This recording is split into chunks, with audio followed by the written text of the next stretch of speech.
एक कहावत है कि लोहा लोहे को काटता है। यदि इस संबंध में हम विचार करते हैं तो देखते हैं कि धर्म की स्थापना जब हमें करना होता है तब भी क्या हमें छल, दंभ, द्वेष, पाखंड, झूठ इनका सहारा लेना पड़ता है। तो आइए जानते हैं ज्ञान गंगा के इस 3 पत्ती कार्यक्रम में कि धर्म की स्थापना के लिए भी किस प्रकार से छल किए गए और उन छलों के द्वारा ही धर्म की स्थापना हो पाई। बात करते हैं महाभारत काल की। महाभारत का जब युद्ध होने वाला था तो एक तरफ 5 पांडव थे और दूसरी तरफ केवल 3 वीर थे। कर्ण थे, द्रोणाचार्य थे और भीष्म पितामह थे। इनमें से किसी एक वीर के आगे भी 5 पांडव क्षण भर भी टिकने वाले नहीं थे। कहने को तक तो अर्जुन संसार के सर्वश्रेष्ठ धनुर्धर कहे गए हैं, लेकिन क्या इनमें से 3 वीरों में से एक से भी वे जीत सकते थे? नहीं जीत सकते थे। लेकिन फिर भी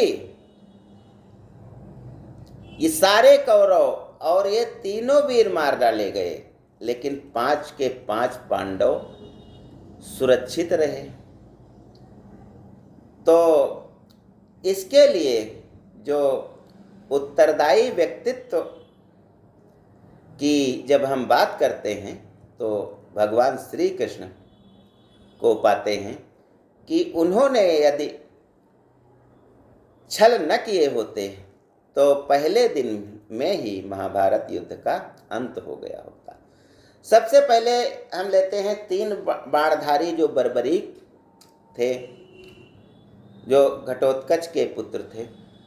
वे जब महाभारत में युद्ध करने के लिए आ रहे थे और भगवान श्री कृष्ण ने जब ब्राह्मण वेश धारण करके उनके पास गए थे तो श्री कृष्ण ने जान लिया था कि यह व्यक्ति बर्बरीक जो है वह एक बाण से ही सारे युद्ध का इधर जो है पटाक्षेप कर देगा, अर्थात सबको मार डालेगा। क्योंकि यह कह रहा है कि जो कमज़ोर होगा उसकी तरफ से लड़ेंगे। तो एक पक्ष जब कमज़ोर है तो ये उसकी तरफ से लड़ेगा, दूसरा कमज़ोर हो जाएगा फिर उसकी तरफ जाएगा। तो इस प्रकार से बर्बरीक का भगवान श्री कृष्ण ने छल से सर मांग लिया था और उन्होंने सर दे दिया था, जो युद्ध देखने के लिए ऊंचे पहाड़ पर रख दिया गया था। और इसके बदले में भगवान श्री कृष्ण ने उन्हें अपना नाम दे दिया था, तभी से वे खाटू श्याम के नाम से जाने जाते हैं। तो यह एक छल। दूसरा छल है जब श्री कृष्ण को पता चल गया था कि कर्ण जो है किसी को नहीं छोड़ेगा, तो उन्होंने कर्ण की माता कुंती को कर्ण के पास भेजा था और कहा था कि हमारे जो 5 पुत्र हैं उनकी आप रक्षा करेंगे, उन्हें आप नहीं मारेंगे। अब कर्ण ने उनको वचन दे दिया, क्योंकि वे माँ थीं और कर्ण महान दानी था।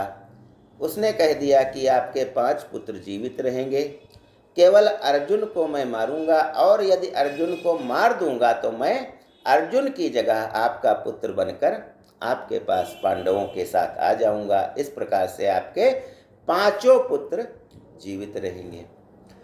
तो यह भी श्री कृष्ण ने कर्ण से वरदान दिलवा दिया कुंती को।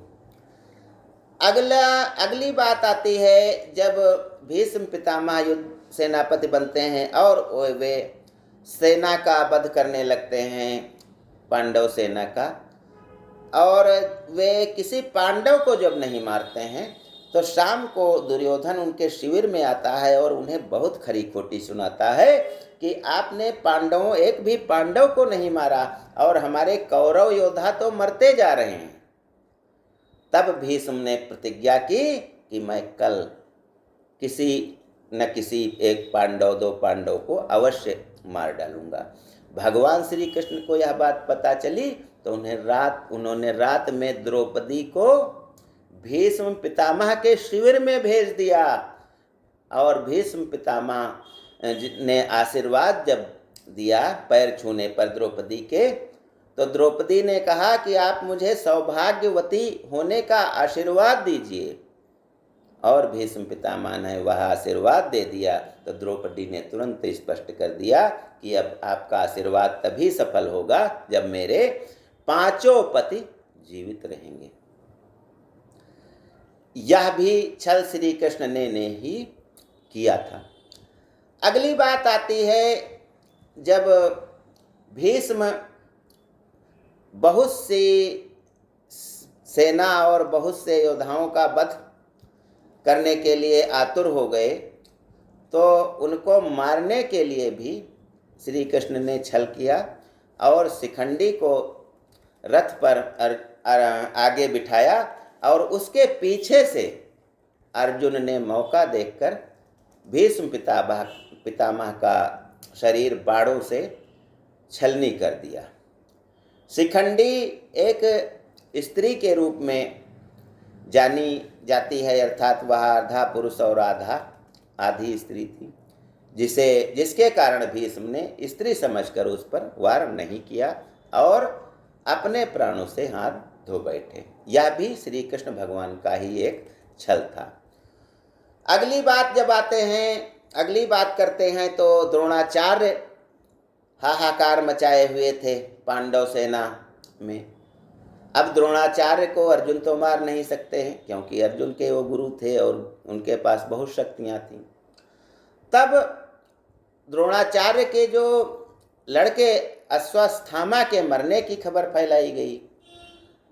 भीम ने अश्वत्थामा नाम के हाथी को मार दिया और हल्ला कर दिया कि अश्वत्थामा मारा गया। जब द्रोण ने युधिष्ठिर से पूछा तो युधिष्ठिर ने कहा अश्वत्थामा मारा गया किंतु हाथी। जब हाथी किंतु कहा, किंतु हाथी, तब श्री कृष्ण भगवान ने शंख बजा दिया, वे सुन नहीं पाए। अब यह भी अर्ध सत्य हो गया, जिसके कारण द्रोण ने अपने हथियार रख दिए और मौका पाकर धृष्टद्युम्न ने उनकी गर्दन काट दी। यह भी श्री कृष्ण का ही एक छल था। अगला छल किया जब कर्ण से कवच और कुंडल इंद्र ने मांग लिए। यह भी श्री कृष्ण का ही परामर्श था और इंद्र ने इसके बदले कर्ण को एक अमोघ शक्ति दिया कि यह जिस पर चला दोगे वह मर जाएगा। अब कर्ण के पास जब अमोघ शक्ति आ गई तब भी कृष्ण को चिंता हुई कि इससे तो अर्जुन मारा जाएगा, तो उन्होंने घटोत्कच का बलिदान करवा दिया। घटोत्कच जो भीम और हिडिंबा राक्षसी का पुत्र था, घटोत्कच को लाए युद्ध में। उसने युद्ध प्रारंभ किया और उसको निर्देश दिए गए थे कि आप दुर्योधन को निशाना बनाएंगे तभी कर्ण वो शक्ति जो है वो चलाएगा। दुर्योधन को बहुत डराया, मारने वाला था। तब दुर्योधन ने चिल्ला कर कहा कर्ण से कि इसको मारो। तब अमोघ शक्ति घटोत्कच पर यूज हो गई। घटोत्कच का बलिदान करा दिया गया भगवान श्री कृष्ण के द्वारा। अगली बात, जब कर्ण और अर्जुन का युद्ध हो रहा था तो कर्ण का पहिया रथ का पहिया नीचे जमीन में धंस गया और कर्ण निहत्था हो गया। तब अर्जुन ने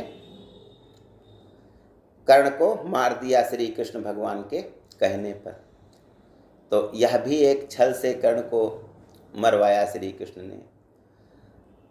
और अंतिम बार जब दुर्योधन और भीम का युद्ध हो रहा था तब भी भीम जीत नहीं पा रहे थे।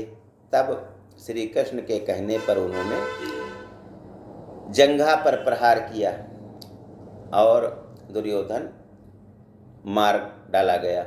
तो इस प्रकार से हम देखते हैं कि धर्म की स्थापना के लिए महाभारत का युद्ध हुआ था लेकिन उसमें भी इतने छल कर किए श्री कृष्ण ने। लेकिन यह छल जरूरी इसलिए थे क्योंकि यदि यह न करते तो धर्म की स्थापना नहीं हो पाती और सारे पांडव मारे जाते। तो जब इसका मतलब है कि जब हमारे साथ भगवान होते हैं तो हमें किसी से डरने की ज़रूरत नहीं होती है और वे हमारी रक्षा स्वयं करते हैं। ज्ञान गंगा में बस आज इतना ही। जय हिंद, जय भारत।